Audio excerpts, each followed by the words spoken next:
this is Sydney with the Tailored Realty team, and as you know, this week we are talking about ways to make your offer stronger. So I'm going to be talking about what's called a rent-back situation.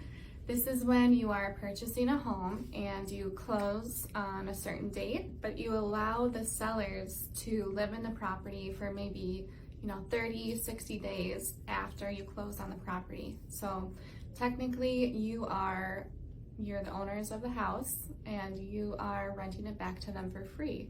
This makes your offer a lot stronger because it allows the sellers to use the equity from their previous home and put that down on their next home.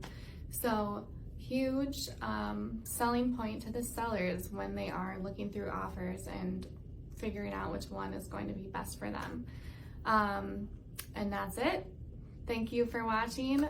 Look for tomorrow's video, and there you have it.